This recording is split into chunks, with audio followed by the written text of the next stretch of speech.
Hard R fans, Hollywood fans, this is for you right here. What the hell are you doing in Hollywood?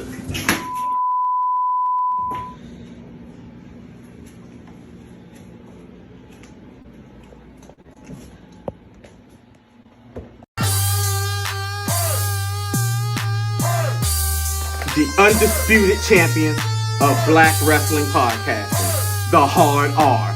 Woo! Hard R Wrestling Podcast. Acknowledge me if you smell what the Hard R Wrestling Podcast is cooking. And now it's time! Ladies and gentlemen, children of all ages, that's the Hard R Rassling Program. Hello! What's going on? What's going on, Lo? How you doing? Not much, man. How are you? We have everybody. I'm doing good. This is beautiful. Can y'all hear me? Yeah. Bunch. We're one big. It's Hollywood, sir. First of all, we don't use government. Can you hear me? Yeah, we can. Yeah, you can hear us. We can hear you. We can see you. We can see Hollywood. We can see. See, Lady Girl. Hollywood is back. Lady Hollywood. I don't look like his wife. Who was that? Oh, never mind. Moving on. Franchise. Lakers in 7? No. I knew they were. No, I'm not even. You know what? I'm not even gonna hold you. Like even before the series started. Shut up, Hollywood. Shut up. How dare you? Even before the series. Even before the series started, I knew they were going to win the throne. You shut your mouth. Your filthy mouth. Your filthy But mouth. I knew they were going to win this series. I didn't think it would be this bad, but I did. I had the Nuggets. I mean, they're not a great team. Like, I didn't think they would win the last series, but I mean, you know. Let me ask you a question. Who's LeBron trading after they lose? He's gonna trade back to Miami. D'Angelo Russell is Jimmy definitely Butler. gone. D'Angelo Russell is definitely gone, and you can pretty much, this series has pretty much banked it that Kyrie Irving is going to be on the Lakers next year. Oh God, I just much stuff that comes with Kyrie. Like, I can't, like, so much tomfoolery. Even though his latest escapade wasn't that bad, like the Amazon thing. Like, it was bad, but Amazon sells it, so it's like, I don't know. I really don't have a problem with Kyrie Kyrie's one of those different dudes, and I know, like, the whole pandemic. I'm not even gonna say that. Like, only thing I look at him and be like, "My God, what are you talking about?" Is, you know, because he's one of those flat earthers or whatever. But Stupid. But stuff that came down with, you know, COVID and stuff, and he had his thoughts and like, hey, I don't want to, you know what I'm saying, take the, you know, look, you know, it's his right not to take it, and it's also his right, also their right to be like, well, you're not going to play and you're not going to get paid, to do it. So he never played a game in New York until, like, after, you know, saying, like, I think this season they just started playing games back in New York or whatever. So yeah, but back to the series. Yeah, I had the Nuggets actually winning the series in 6 games. I didn't think they was going to do it. Sweep them. Dirt. They might pull out one. The bookers for NBA might let them, you know. What's killed the Lakers in this series is this. Number one, they don't have anybody who can really, you know what I'm saying, they don't have enough big bodies to throw at Joker. That's one thing they don't have, and they don't have the depth chart. They beat the Nuggets in the bubble, but they had hella big bodies. They had Dwight Howard was on the team. Yeah. JaVale McGee was on the team, and Anthony Davis on the team. Anthony Davis is like the only dude on the team. You mean Mr. Glass? That's over 6'9". He's like the only. He's over. I'm talking about over 6'9". Hachimura is like 6'9" or whatever. Hachimura is cool. Another thing that's hurting too is the other guy that plays center. He hasn't played at all during the playoffs. He's been hurt, and that's Mo Bamba. I think probably could have made. Bamba, could have made a difference, but he's like I said. Stop. What type of Simply Lemonade is blue? Yo, Punch, are you drinking gasoline? What's going on here? Stop the press. The 93. He probably took some lemonade and took some Kool-Aid mix in. Y'all ain't never done that. Exactly. Put some blue raspberry lemonade in it. Some blue raspberry mix in there, yeah. That look like Jason, you losing your hood card. Jason, don't act like you from Fort First of all, we ain't had Simply Lemonade in the hood. Okay, we had. I know we did. Yellow but we Kool-Aid. Yeah, yellow Kool-Aid. Now, I used to mix them combinations though. We used to mix combinations with the lemonade or Sunny D. Oh, see, that's such a suburban shit. Okay, my bad. It's objectively disgusting as an adult. The funniest Dave Chappelle had the funniest joke about the Sunny D commercial. It's like you see the commercial and you see the one black kid in there. Y'all there, hey, what we got? We got soda, we got OJ, purple stuff. He said the black kid was like, yeah, I want purple stuff. I want that purple stuff. I want that purple drink. That's what we got. Get everything, I said it was gonna be Nuggets in 6, so it looks like it's gonna be Nuggets in 4. And as far as in the East, I have no idea because I am highly shocked that Miami is dominating Butler. Like, you know what though? And shout out to Jimmy Butler, Jimmy Buckets. Yes. Or whatever. He got that dog in him. He got that dog in him. Here's a joke though. There was a rumor going around that Jimmy Butler is actually like Michael Jordan. I saw that. My son. So like Jimmy Butler tells the story like, yeah, my mom did know Michael Jordan like before I was born. Dead serious. It's like he talks about it and everyone's like, look, and then people like put side by side pictures of them and they looking like. I don't know. Like they kind of they do resemble. If he had a bald head, you might be like, I don't know. Well, the baldness comes from your mom's side. So if mama, don't got that gene, hey, might be them bald headed scallywag. Jordan put that thing on his mama. Doing that flu game. That wasn't a flu game. Going to the clinic. Mike, if I could be like Mike.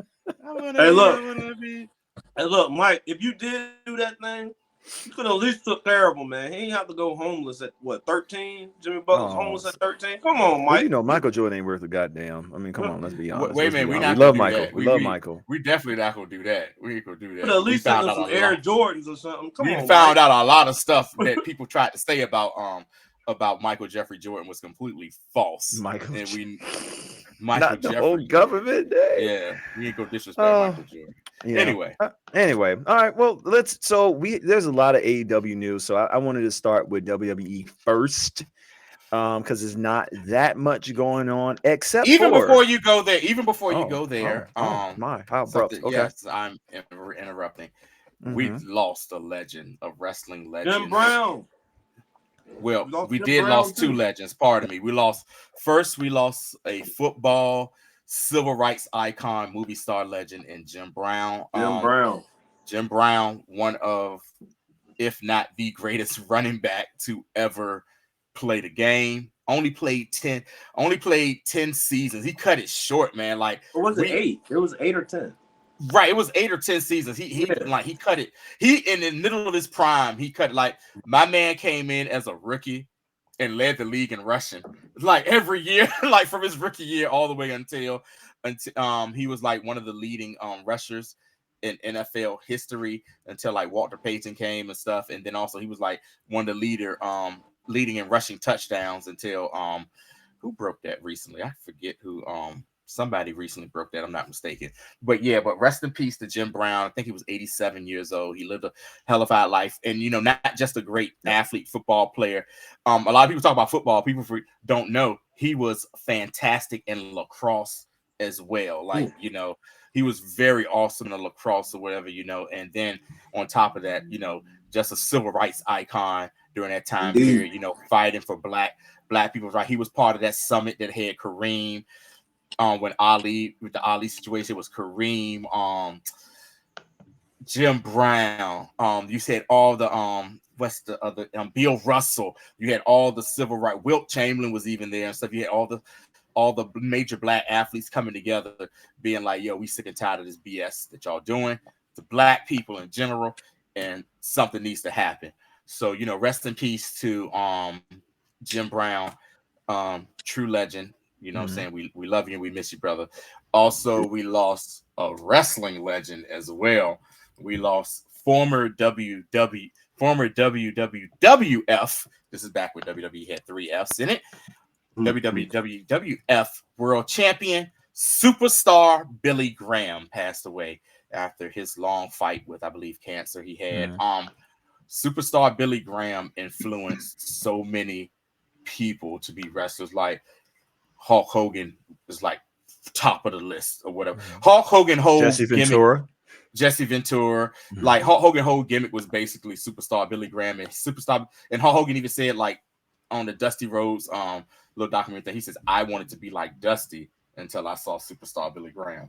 And like Superstar Billy Graham was like the first like big hulking, you know, physique, because he was a bodybuilder and everything. And he was a bodybuilder and he was just there. And then Jesse Ventura, you know, he was, you know, got out the Marines and he went to a gym. He tells a story. He went to the gym and the guy at the gym knew that Jesse liked wrestling and his Superstar Billy Graham was his hero. And he was like, hey, guess who's in the back? And he was like, who? He was like, Superstar Billy. He was like, man, get the hell out of here. So he said he went back there and Superstar was doing like lat pulls and stuff. And he started talking. Also, Superstar Billy Graham is probably like the first. He was the first of a kind where you had the heel that people actually cheered for because they liked a cool heel. And, you know, yeah, a cool heel. He come out there with a tie-dye shirt. And like you see Superstar Billy Graham and you would think he would have this gruff, like, yeah, you can't beat me. I'm Superstar. He talked almost kind of like Dusty Rhodes. Like he was almost like his voice and how he talked. He was like, or was Dusty Rhodes like Superstar Billy Graham? I'm gonna say Dusty first because Billy Superstar, he really only had like a 12-year wrestling like in his prime, a 12-year wrestling career. He was like, yeah, baby, I'm the superstar. Everybody's out here to see me and everything. You know, so he was super dope. And then he like came back. He left WWE because of disputes, of course, with Satan himself, Mr. McMahon. And then he eventually came back and he was bald-headed by this time, but he never got back to that world champion, you know, level and stuff. But you know, shout outs to the bald-headed champions out there.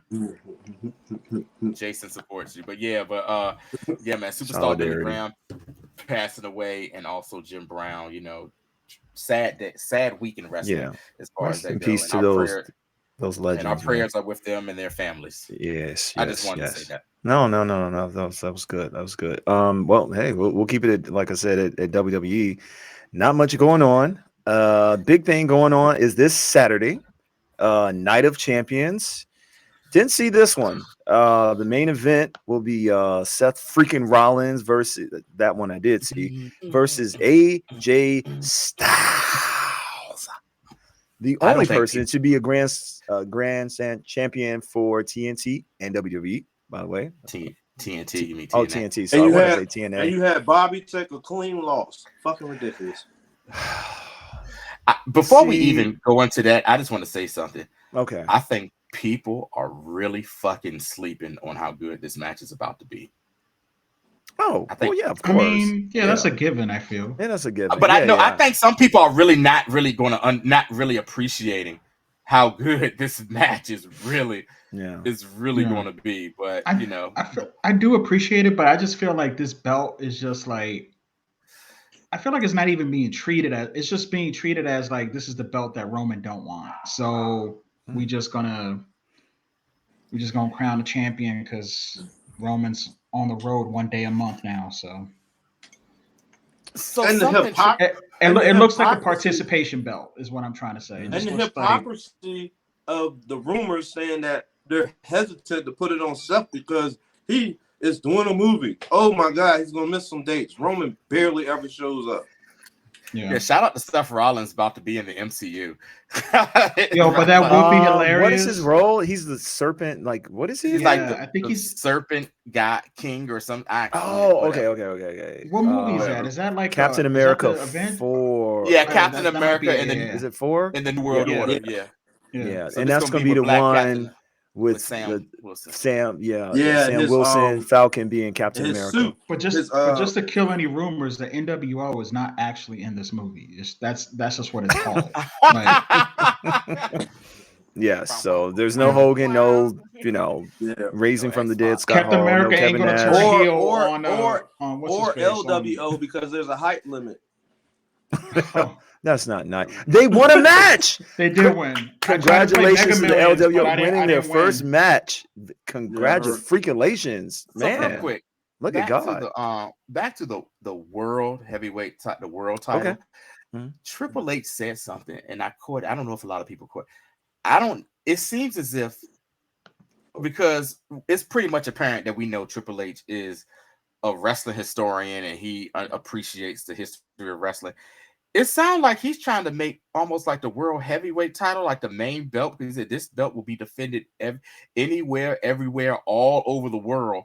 Kind of like how the old world heavyweight title, when it was when NWA and WCW, how always said, even though Hogan was the champion in the 80s and stuff, everyone always like, yeah, that's cool, but Ric Flair is the champion of wrestling because he wrestles in Australia, he wrestles here, he wrestles. Mm-hmm. He don't just wrestle for the company. I know that WWE is not going to have their people wrestle for other companies and stuff. I just found that to be ironic that he, saying he brought that up. I don't know if any of you guys heard him when he said that. I just felt like he was maybe not taking a shot at Roman Reigns, but I mean, I just felt like, he's going to defend the belt, just like, unlike Roman Reigns, who doesn't defend it, often. Because back in our day, like the champion was supposed to defend the belt every 30 days, right? Yeah, like that's how it used to be. That was the rule. Yeah, it didn't matter. Like Ric Flair could have wrestled Ricky Morton, but he defended the belt. Like you knew he was going to win, but he defended the belt. Here it's like Roman only defends the belts on pay-per-views. Like that's it. We lucky if we get an appearance from him every 30 days, let alone a title defense. Right. Look, I'm like, as D-Lo would say, Roman is he's pushing on Bray level. Okay, now that's too damn far. Okay, y'all heard about them hiring a new writer just for Bray, right? A new writer just for Bray. Go ahead, King. Go ahead. No, it's like do you rant, King? No, they got 7,500 writers on the creative team, and they have to hire one dude just to make sense of the bullshit that this guy spits out every time he comes back. We haven't seen him in months, like since the Royal Rumble, right? Am I right? We haven't seen him since. Let's keep it that way. Let's keep it that way. Let's go through the next Royal Rumble of WrestleMania without him on television. And he's supposed to. What's that pixie cheerleader that Antonio likes so much? What blonde cheerleader? Alexa Bliss. I said that she's no. The problem is she's better than Liv Morgan. You try to make it seem like don't you dare! Don't you dare! That her and Liv Morgan on the same level, and we know that's a damn lie from the pits of hell. Anyway, your pixie cheerleader, and she's supposed to come back with Bray Wyatt. Well, guess what? We won't be seeing Liv Morgan for a while because she's out. Hallelujah. My beautiful princess. She got hurt by her own tag team partner. She got hurt. She got hurt by her own tag bitch. She botched her. She botched that. she hurt herself. No, that was all Raquel's fault. That big back linebacker hurt my white Nubian queen. So they're having a little tag match. Sounds like WWE needs a training center to train their wrestlers because they're not doing a good job of it. It looks like. Well, I mean, it's not ballerina. Don't let somebody hear you say that. Don't let somebody hear you say that. Stop it. Be nice. Yeah. So, going back to the whole Seth Rollins on them hoes. AJ Styles thing. I like the. I'm a fan. I'm a fan of the overall match. It's an inside joke, but ain't nobody making it. I'm really surprised AJ Styles. I'm really surprised AJ Styles is is doing that. I feel like he's been out for a long time. When they announced him on Raw, going for SmackDown, I don't know. It's like this. It's not the AJ of hype of a couple of years ago. So I almost think they may give him the belt just to kind of get him back to near where he was, so they can have a credible champion. No, it ain't even credible. I'm gonna tell you the whole problem with the tournament. Why the whole thing's not credible in the first place. Fucking look at the participants that they had. The participants that they had discredited the credibility of the title in the first place. How is Damian Priest involved in it and he lost to a fucking celebrity to a night before, 2 nights before, like whatever, yo. Like how is AJ in it? He ain't wrestled a match in almost a year. Fucking Finn Balor's in it and he ain't won a match in God knows how long. Fucking who else was in it? Cody was in it, of course, but Cody just lost to Roman. Speaking of Finn Balor lost to Roman. Edge lost to Roman. And Edge just came back. He ain't wrestled since he wrestled Finn Balor. So it's like so who would you have had them put in this tournament? I mean, everybody's lost to Roman. I mean, that's just Bobby hasn't lost to Roman. Bobby hadn't lost to Roman. Yeah. And AJ hasn't lost to Roman. Neither one of them. But the thing about it is AJ ain't wrestled in so long. So it's like, even though he ain't wrestled in so long, it's okay because he hasn't lost to Roman. And then Bobby hasn't lost to Roman. But then you have Bobby lose clean to AJ. So even if you wanted Bobby to feud with Roman, somewhere down the line. But you see what they're doing with that though, right? They they're saying that he's out concussion protocol because he got the he busted. Don't matter though. They could have had some kind of crazy finish for him to lose and not take a clean loss like that, man. Come on, man. That's Bobby, man. Yeah, but I guess what it is, they want AJ to be. I think they're working on AJ and the OC and them to be faces because they don't. You think about it, they don't. Besides the LWO, but they really don't have a face. If AJ wins the title, I'm okay with the loss. I'm okay with Bobby losing. If AJ wins. If AJ does not win, then I'm not okay with Bobby getting beat like that. And I put like this: I don't see AJ Styles winning just because, even though Triple H is still in charge, Vince McMahon is lurking. Like, I think Seth Rollins is viewed as a WWE guy. I know it's weird. Like, WWE has their own tribalism. Like, Seth Rollins is seen as a WWE guy. AJ Styles, even though he's been with the company for a very long time now, I just think they see him as somebody they didn't create. So I don't see them putting the title on him and letting him run with it, especially him being, 45, 46. I don't see them putting the title on him. Stranger things have happened. Well, I'll just say this: when they announced, I don't see them putting the belt on him. When they announced the participants, I said the 3 people I said who was going to win this is either going to be AJ, Seth, or Bobby, and we almost had a 3-way with that. And I mean, it's boiling down to this. I think Seth is at a point where he is so over and so popular, he don't really need a belt. I think AJ is kind of the same. AJ is kind of the same way. The whole thing that is messing this whole situation up is they want Roman to get the 1,000 days. And there are too many people, like Bun said, there are too many people that are fans of the product who are looking at this as a participation world champion because Roman, you know what I'm saying? Because and then they try to do little hints to make it seem like Roman's going to get the belt. Like he comes out and the belt's sitting there and he like looking and he's like, like another one I can add to the collection. But it's as they say, to beat a man, you got to beat the man. And we all know Roman is the man at WWE.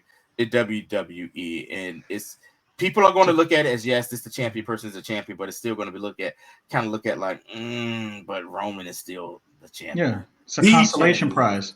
And the biggest issue I had with the tournament too is that I was just looking at the participants. Everyone besides Cody, Seth, and Austin Theory are all over the age of 40. But Seth and Cody Rhodes, they're 36, 37 years old. Austin Theory's 25. It's just a bunch of old people. Like, they're knocking on the door.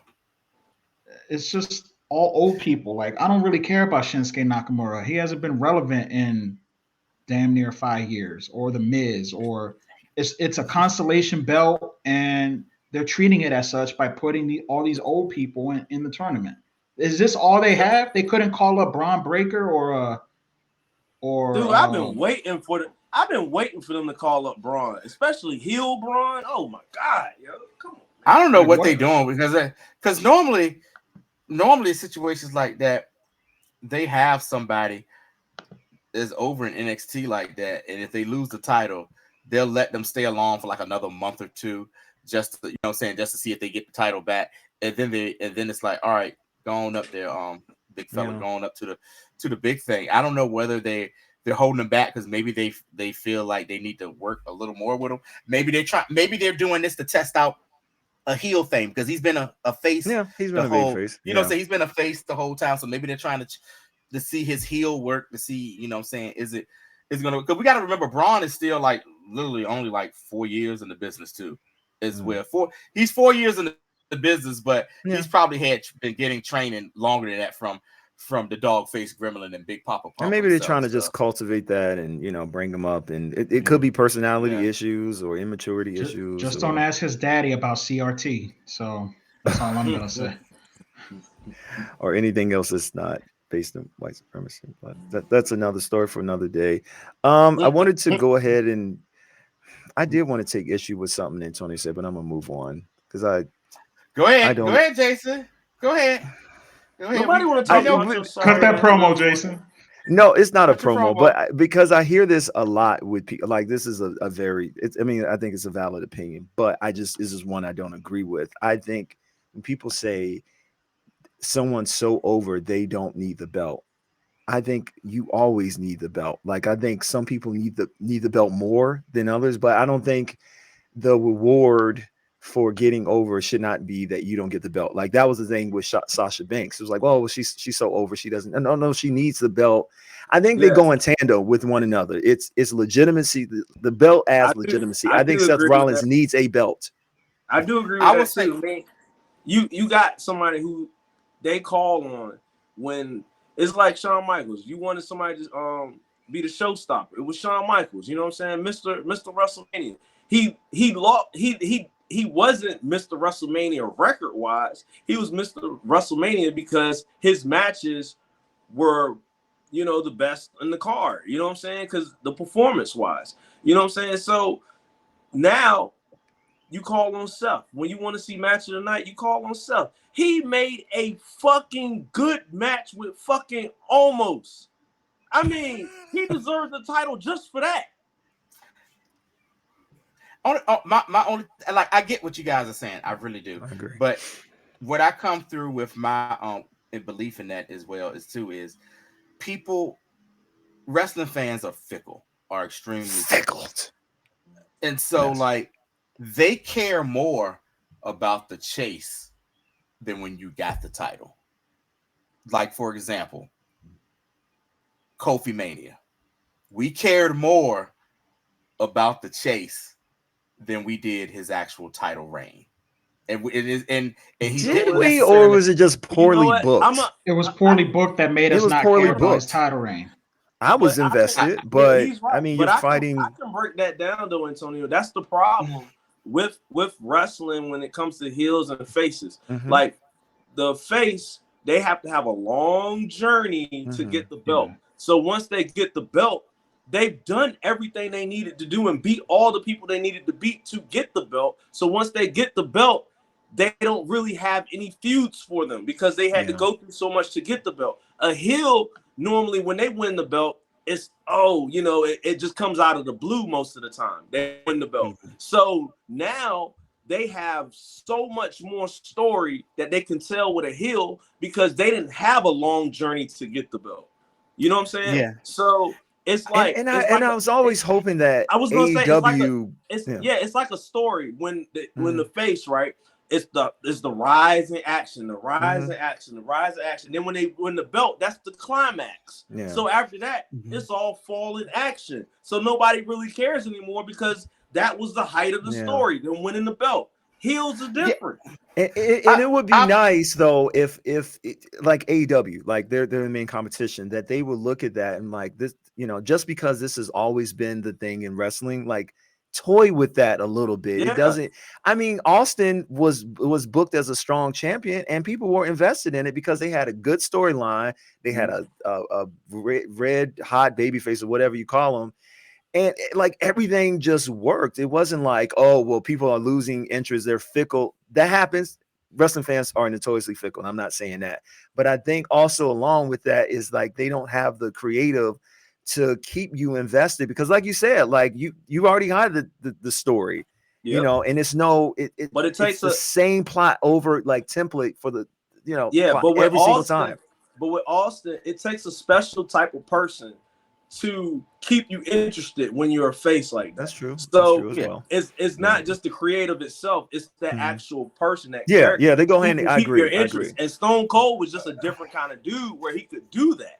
Yeah, right. I'll just say this: like, as for me in my lifetime watching wrestling, there's been like maybe, in my opinion, just my simple opinion, 3 faces that like when they won the world title, it was interesting and they stayed interested and they won the title.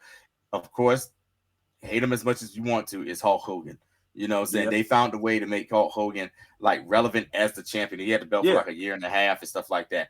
After that, for me, another person was Ricky Steamboat. Even though it was a 6-month reign or whatever against Ric Flair, it was relevant that he had that title and people still was interested. Another person for me was Sting on his first title run when he finally when he came back for the knee injury in 1990 and he finally beat Flair. That whole year of him, that year and a half of him holding that title was good. I'm not even talking about just being a face.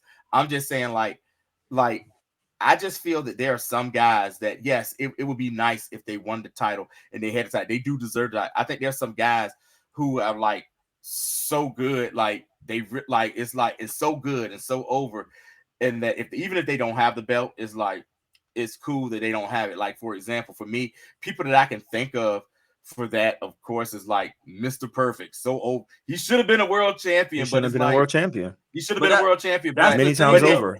Hold and on, then another. Wait. I'm just saying one more thing. Another person I felt for the longest, like Rob Van Dam, especially when he was in ECW. He had the TV title. Yes, one thing, but everybody was just waiting. Yo, when is this dude going that's to the difference. That's the difference between somebody never winning a title and you winning a title but not having it a lot. You know what I'm saying? I get what you're saying, but that's Mr. Perfect not ever winning the title. That's just tragic. True. Yeah, okay. I got you. I see what you're saying. Like somebody who's won the title before, and then like they have it like maybe once in a while, and then all of a sudden they're like not really in the world title picture. And they are. I can see that. Yeah, I can see that. Well, listen, I wanted to go over because there's a lot of news happening in the world of Tony Khan's AEW. Tony Yayo. The big. Well, I will get to the big news in a few. Cosmic Isaiah.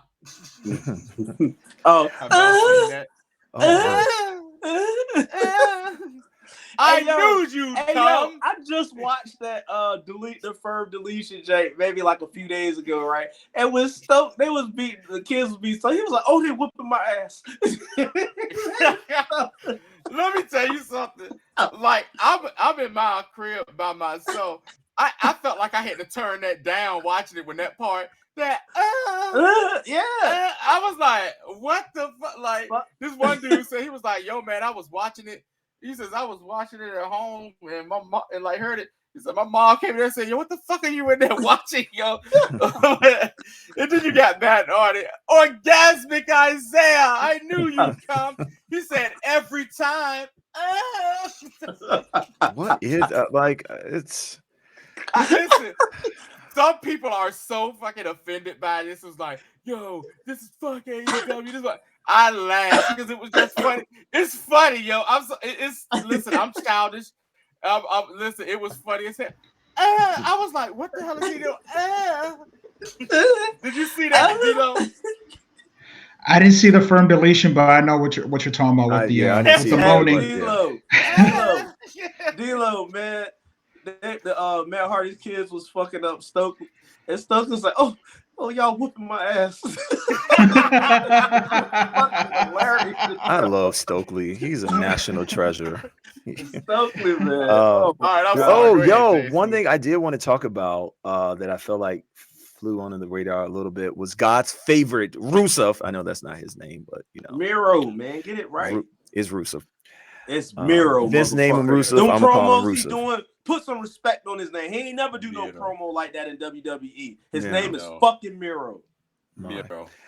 Well, God's favorite. We'll do a compromise. Is back. Is he going to be on television now? There's been a lot of starts and not finishes. So I was excited that he's back, and I mean they have a new program now, so hopefully he'll be heavily featured over there. So he's Thunder Rosa finally. Thunder Rosa, the Redeemer. Yes, the Redeemer. Thunder Rosa. Yeah. Thunder Rosa's back. Okay. Hey, she can actually sing like really good, man. Like really, really. Yeah. Yeah, she sings in Spanish. You know what I'm saying? So she's like really good. Yeah. She looks better with the makeup. I was catching some nobody's looking at the face, D-Lo. That's not a soul. Not a soul. Well, there's one person that is. We know. Yeah. The Spanish lover. Not you, D-Lo.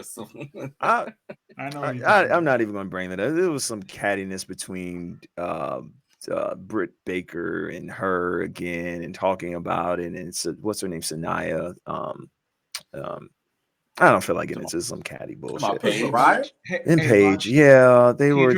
You got to drink some water to balance all that juice out, man. I'm telling you, like.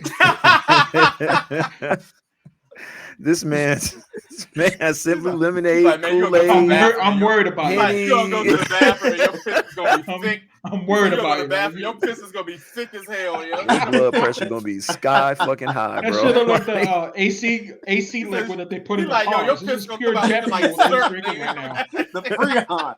It's the Freon. You know you catch that whiff of your stuff out, you're like, God, imagine. Wife gonna Why does it look like your wife is frozen in time? Is she okay? Oh, you know what, motherfucker? I should come through this screen and smack your bald head. That's what Are you okay? Fucking we told people about your anal bleed. Oh shit! Talking all that bullshit when I was on the fucking show. Hey, Bunch. Me and D-Lo was like, "Hey man, chill on that." He was like, "Whatever, it's anal bleed." I watched that shit. I was like, I slipped it in a couple times. They didn't catch it, and then start catching it. Like he said a few times. I didn't hear him like a few times. I was like, I just said it real fast, and I just kept it. Like, yeah, he's suffering from anal bleeding. He's suffering from anal bleeding. It's like, yeah, man, WWE was great. Yeah, but he's like, yeah, WWE was great. Yeah, Hollywood got anal bleeding, and so Bobby is gonna be. He was like, the fuck, like, and I was like. The fuck did he just say? I said this nigga. Yeah, I don't know. I think I looked at an old clip of when they did that to the King. Did y'all remember that when the King was out and like Michael Cole was like, "Yeah." Oh shit! He said it. And then Booker T was like, "What?" What? Hey yo, time out. Pause. If y'all ever want to see some funny stuff, go on YouTube and type in like Booker T outtakes or whatever, and they have like 4 or 5 compilations of Booker T just saying wild stuff during commentary or else other stuff. It is some of let me tell you, his best work, in my opinion, not as a wrestler but just as a personality, was when he was in TNA. When he was part of the he was in TNA and he was with the Main Event Mafia. I just want to say this real quick. There was an episode where the Main Event Mafia took over Impact, like the Impact Zone. So you had Booker T and Kevin Nash as the commentator, but Kevin Nash was like, "Yeah, my name's Chet Lemon. My name is Chet Lemon." His name was Chet Lemon, and Booker T was like, "I'm not no Booker T." He says, "My name is Black Soul, Black Soul." And he was just kept talking. He kept talking like Black Soul, and he was like, "I don't know, Booker T gonna be out here later on to wrestle Black Soul." And the funniest part was Scott Steiner was the ring announcer, and he was acting like a straight meathead, like, coming down to the ring Well, no one really gives a damn where the hell they're from. Dixie Carter let them do whatever the hell they wanted to. It was like a period of like 3 years. She just like, his name was Black Snow. And in the middle of the thing, like he got in the ring and he was like, "Oh, Booker T about to get in the ring. Booker T about to get in the ring. About to help out." And he started like fighting. He started beating up Austin Creed, aka Xavier Woods. It was like, "Oh, Booker T with the kick. Oh, he was kicking. He was commentating. And like, oh, Booker T about to hit with the super kick. Oh, Booker T, he was doing all that shit, man. It is one of the funniest shits ever, man. It's like the main event Mafia took over TNA. Scott Hall joking on the Dudley Boys. He says, "Coming down to the ring, weighing in at whether fat."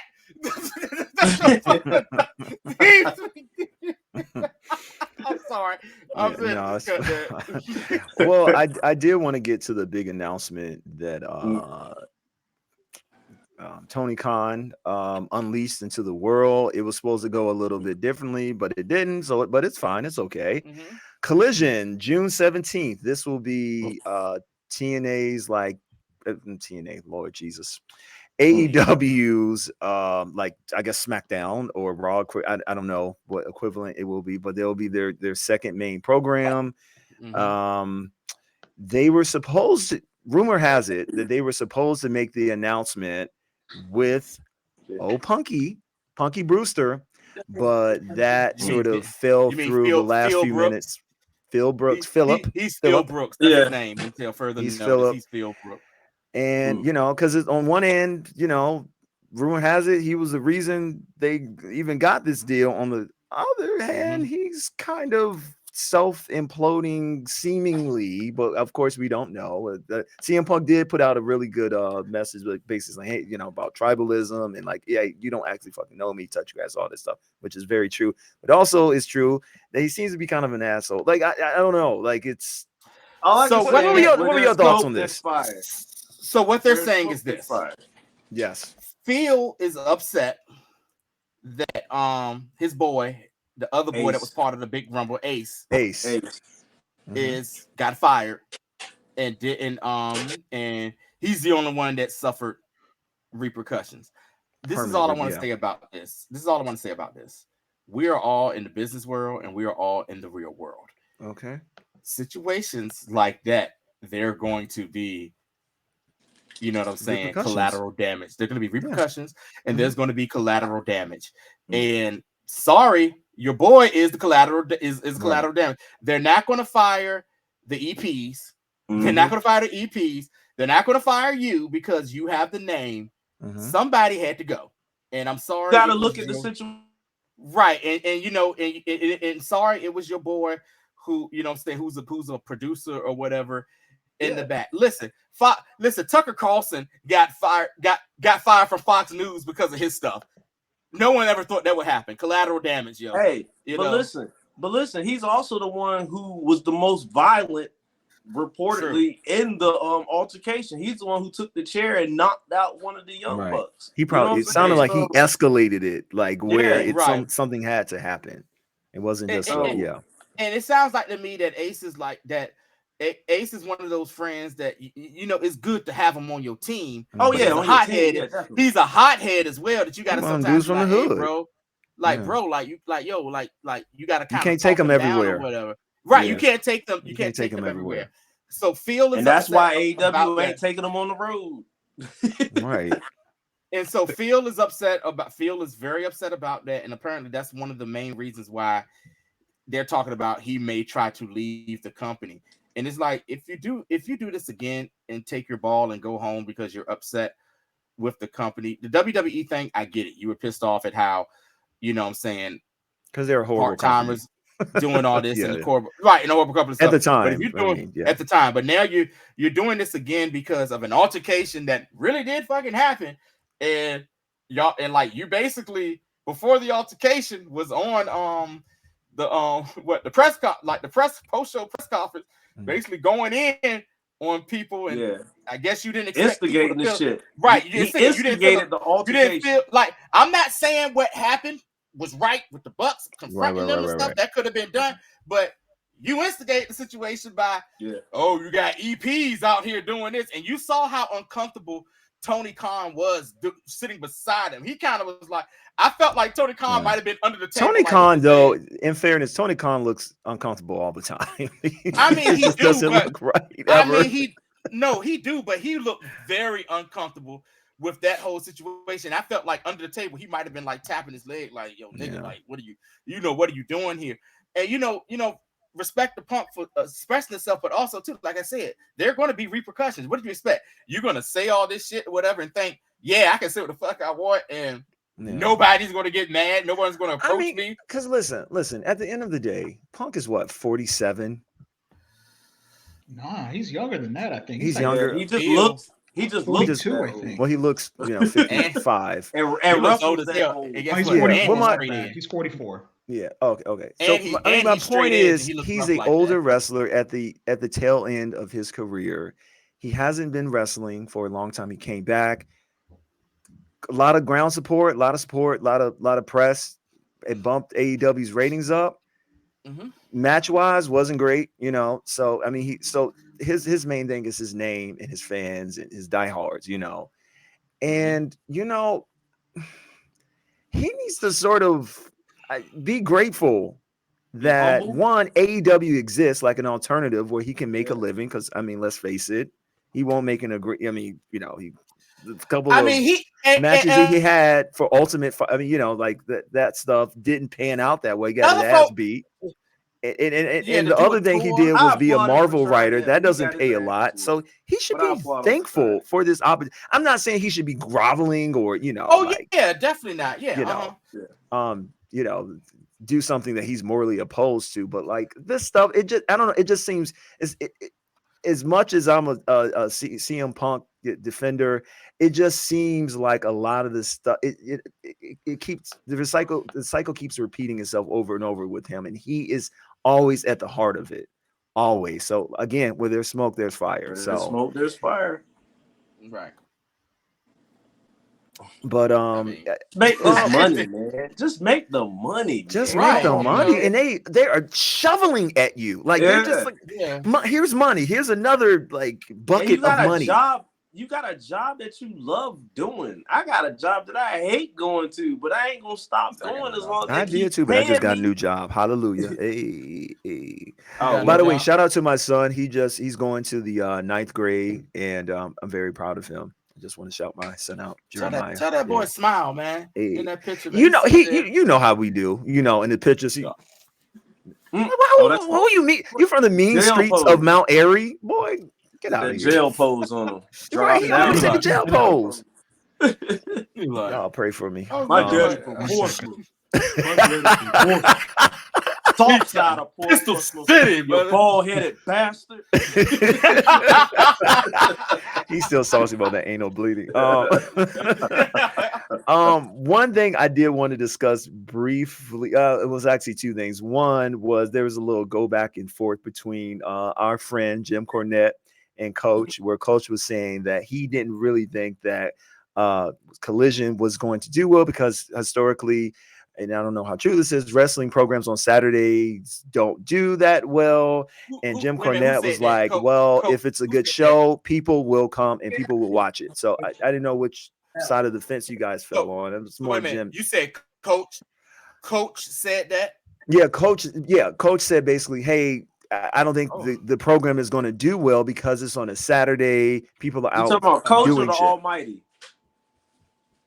Oh, Coach. Oh, okay. The commentator, the beige demon. Wait a minute. I'm more shocked that Jim Cornette a little bit, semi-captain for AEW. To that point, I would say this. Yeah, historically, they might not have done good, but you gotta get out of that time warp, man. You know what I'm saying? Because look, since COVID, more people stay home. Like I know people outside again, but since COVID, more people stay home on the weekends. So it actually does have a chance to do better than what a lot of people are saying. So I agree. So and WWE is even moving their pay-per-views to Saturday. Exactly, to Saturday. And you think about most other pay-per-views are on Saturday now. Nothing's on Sunday. And really, the UFC, and you saw what the pay-per-view numbers did for Backlash. Yeah, and then the UFC comes on Saturday nights, and usually the main the main cards come on at 10. They come on, but the main cards come on at 10. Boxing, 10 o'clock. Yep. So they doing 8 to 10. So if somebody doesn't want to watch the preliminary fights and all that shit, they got an alternative to watch, and then boom, watch the main card. Yeah. So are you going to get a bunch of 20-year-olds watching this? Probably not. Because they out doing anything, humping and bumping. But I mean, the core audience are kids and kind of like older fans that have that nostalgic thing, and we'll be doing most of the time we soaking. Yeah, and I'm about to be off on weekends too, man. I'm about to catch everything, man. Okay. Yeah, my whole schedule's changed. City boys. Hey. Yeah, man. So come next month, because I gotta wait till I get my son next month in like 2 weeks. So after that, I'm going to weekdays. So I'll be working Tuesday through Friday, and I'll be getting off by 3 o'clock in the afternoon. So I got my evenings to do everything I need to do, and then I'm gonna be off Saturday, Sunday, and Monday. So it's gonna be great. Hey, listen, I wanted to talk about this one thing. I promised Monday that Hollywood, franchise. Sorry.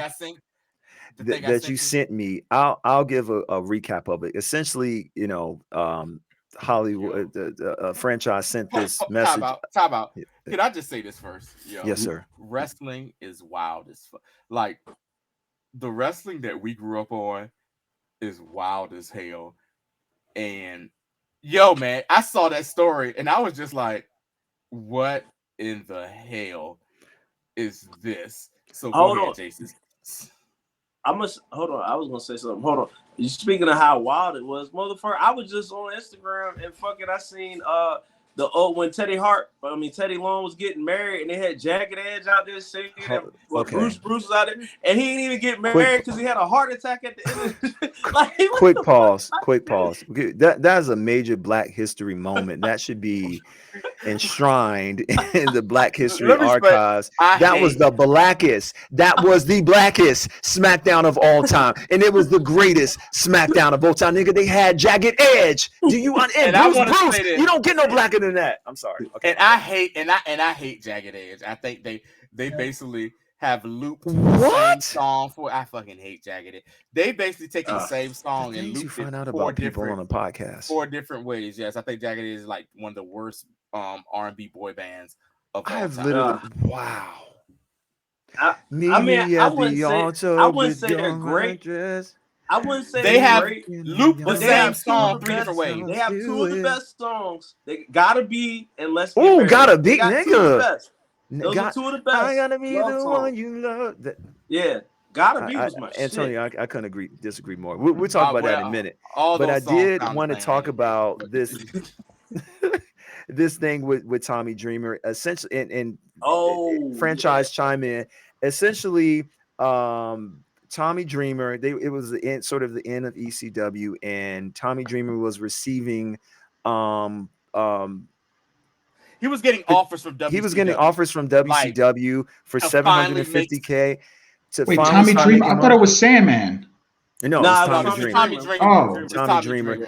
And Paul Heyman was scheming, once again, of just like, oh my God, please stay with us. And Tommy Dreamer turned down the opportunity from WCW. Meanwhile, Paul Heyman the whole time was working with the WWE, and then he went over, and Tommy Dreamer got so depressed, was so fucked up in the head, that he said that he was gonna at a WrestleMania, he was just gonna come to the arena. 17. He's gonna come to the arena, blow Paulie Dangerous brains out. Tommy, shoot him and then kill himself. Yeah, and do the pose and then kill himself. And he was like, at WrestleMania though? At WrestleMania, he was like, this was his plan. WrestleMania 17 in his mind. Like, it wasn't Texas, so he probably could have gone in with a gun too. Absolutely. Yeah, 17 was, and he wanted a boy. He was like, I was so depressed because he said, I didn't really make no money like that. Yeah. But here's the thing: as much as we love Paul Heyman as the mouthpiece and as the genius that he has for wrestling and stuff like that, a lot of those guys in ECW fucking hate him, he screwed them over, or because he promised them. They said a lot of them said it was a lot of guys that said that they had bounced checks. Some like Sabu even talks about, hey, I still got some checks with his signature on it that still, that still hasn't, worked or whatever. And like most of them finally did get like a, their payday, through WWE with the one night, with the one night stand thing. And he did keep some of them, like, I mean, for a limited time. Balls Mahoney. I'm just thinking some of the lower card guys that they kept. Balls Mahoney. Yeah, they kept Balls. They kept Axel. They kept the FBI. I love those BWO. They did. Yeah, they kept the Blue Meanie. Had a pretty interesting run with JBL, knocking the shit out of him. He had an interesting run, all right. JBL rung his bell. This might be a topic for another day, but like Paul Heyman, like y'all talking about Paul Heyman and his checks bouncing, but that dude's a hustler, man. Like I was thinking about this the other day. Like over the last 10 years, he has successfully positioned himself with like main event talent. Like he came Brock Lesnar, then CM Punk for a little bit, then back to Brock, then Roman Reigns. Like, I mean, I was just thinking about that the other day because I was watching SmackDown. I was like, this dude has been attached to the hip of like main event guys over the last 10 years. I mean, it's brilliant. Like he's a hustler. He's always been a hustler. And his story is pretty cool. Like he started off 14 years old, just taking pictures, coming to the wrestling, coming to the matches in New York, hey, can I get in and take pictures? And he was taking pictures and stuff. And then he got in good with the guys, and he ended up being the driver for some of the main, like when he finally got his license and stuff. So yeah. Cornette started out as a photographer as well back in the Memphis days, I think. I guess that's how you kind of got into it. You got into that manager lane and then Booker lane. Yeah, and getting back to the story, the only reason that he didn't go through that insane plot in his head was because Jim Ross called him like, "Hey, we got a spot for you, kid. Just give us a few more," and that's why he didn't do it.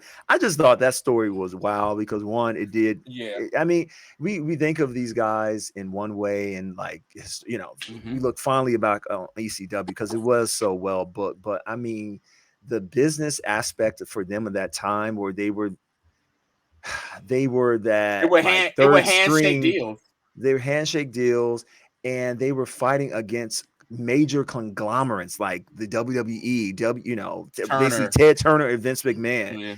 And first of all, for Paul Heyman to even get close to that at some time was amazing.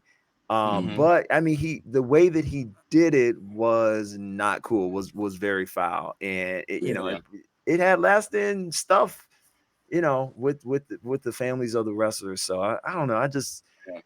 I thought that story was fascinating. Yeah, the story for that is crazy, man. You think about it, like so many guys in ECW should be like multi-millionaire. Like, if y'all don't know me, Sabu is like one of my favorite damn wrestlers of all time. He's in my 10 favorite wrestlers of all time. Everyone always says the same thing. Sabu should be a millionaire right now and every day. There was like he gave up everything, gave up his body and stuff. And some stuff was on him because, for example, if you guys remember, the WWE had that character called the Sultan. The Sultan, and that was like the guy with the little like mask, and he was like from Arabia. That actually was Rikishi, but that character was supposed to be Sabu. And the one reason why Sabu didn't do it, he said it was because they wanted the Iron Sheik to be his manager. And Sabu was like, I can't do that. That's disrespectful to my uncle who trained me and who basically brought me up in the business, which was the original Sheik, that came out of Minnesota. So that's the reason why he, so he kind of turned. And he took that bullet. He took that bullet for RVD when they got caught with weed. You remember that? Right. Yeah. He caught that bullet and he got fired. That bullet. I think he got fired. He didn't get fired right away. Suspended. He caught a longer suspension. RVD still lost. They took the strap. Yeah, he still lost. And they still took it from him. Yeah. And it's crazy because a lot of people don't even remember, don't even know this either. Sabu trained RVD. which is crazy. Like Sabu. Oh, I did know that. Yeah, I did. They're from the Michigan area. Yeah, and that's where the Sheik. I mean, you can tell how in sync they are whenever they wrestle. Like they have chemistry. Yeah. For y'all that don't know, go back and watch some ECW match when they wrestled each other. Like when RVD first debuted, he debuted against I think Axel Rotten. He won, and then the next week his next match was against Sabu, and I mean it was like poetry watching that. And then even their tag team matches, you know what I'm saying? They had a hellified tag team run as well in ECW as well. And it's real sad that he had his career derailed because of weed. Like, I mean, for example, in Maryland, like weed is about to be legalized in July. And actually, I caught something that Bret Hart said recently, just basically talking about Bret ain't stopped talking lately. I love Bret. Bret ain't told one lie though. I'm gonna tell you something. Goldberg ain't shit. Okay, that's his main. Yeah, that's his. I can't blame him. Never will I can't be, blame him, including his mama. Yeah, your bald headed ass. Here's my thing. Here's my thing about the Goldberg thing. I don't blame him, but also too, you have said before previously. Yeah, we buried the hatchet, and it's cool. But why are we still bringing it up, Bret? Oh, Bret's bitter. Everybody knows that. Yeah, it's fine. No, but I can't blame him though. Like, hang on. Right. Like, Bret is. Yeah, I get it. Bret's 65 years old right now, and he got hurt in 1999. So that was what 23 years ago. So 24. So he would have been what 42. Mm-hmm. Like he still could have had. That's kind of wrestling prime. Yeah, he still had because he wrestled a safe style. He never he never did the hardcore stuff or the high flying stuff. So there was a decent chance he could have come back to WWE and finished out his career. Like he could have wrestled Benoit or Kurt Angle. Oh my God, that's the one. That's the one right there. That's the one. Yeah. So I can't blame him. Like that dude lost millions. Bald-headed demon. Yeah, he lost millions. I can't blame him. And right, and for all intents and purposes, he never got to get his receipt on Goldberg for that. Like, listen, man. And Goldberg's still wrestling and getting $1 million checks from going over to Saudi Arabia. Unfortunately, he don't have to be bitter. Well, his contract is up now with WWE. Oh, he's done. Like there was rumors he could be doing a match for AEW at the London show. Good God Almighty. He can. I get it, but no. I mean, he could do the match with what's old boy? I wanted to say Ryback. The Symphony dude. Oh, Warlow. That's what I hear. That's the Warlow rumor. will probably love that because he's like a big Goldberg fan. Yeah. So I can see them doing that. I wouldn't mind that. Like, but the internet AEW trolls that love the Manila midgets would freak out that they're taking time away. Wow. But anyway, yeah, man. All right, great show. Yay! I think we need to do an episode on receipts given in the ring. About receipts. I'm all about receipts. About receipts given. Receipt. Receipts given in the ring, and I think I sent you guys that video of the skyscrapers beating the shit out of two jobbers, right? Was it the skyscrapers or the Road Warriors? Yeah, it was the skyscrapers. Yeah. Remember Teddy Long was like, beat his ass. Teddy Long was like, yo, you want to talk about receipts? Oh, you in because the dude was trying to no sale because he was, back during that time period, the jobbers were from that whatever town they was in, and my man was trying to get his shine on. Like, this is Sid Vicious and Dan Spivey. Sid Vicious hit this dude with a killer ass power slam, and he gonna pop right back up. Like, what? And they was like, yo, and then finally they got him down and pinned him. And then you just hear Teddy Long after that, beat his ass! Beat his ass! And he stopped. I say next week we talk about the greatest receipts of all time. Like just popped up. I don't even want to talk about it, but we should do that. The greatest receipts in wrestling. I know what mine is. I know what mine is gonna be. I got one that popped in my mind. But listen, if you want to send us a receipt or any correspondence, you can hit us up at Twitter at Wrestling Hard or IG Hard_R_Wrestling or FB or hit them up at bald-headed bastard at baldheadedbastard@gmail.com. No, Hard R Rassling @gmail.com. And of course, you can find us where all great podcasts are: Anchor, Apple Podcast, Spotify, even though they changed it to something different. It's a lot of updates, but we'll holler at y'all next week. What's up? Wifey wants me to shout out. She's starting her Twitch streaming career in gaming. Oh, so K-Bug 2017. Yeah, K-Bug 2017. If you're ever on Twitch, she's trying to actually retire from working and actually make money. I think she's actually retired from working because she ain't really been going to work. So, but she's actually trying to officially retire so she can make some money and not bang on me. So, please watch. Go out there and support the first lady of Hollywood. Yes. Hard work, boy. Strong back.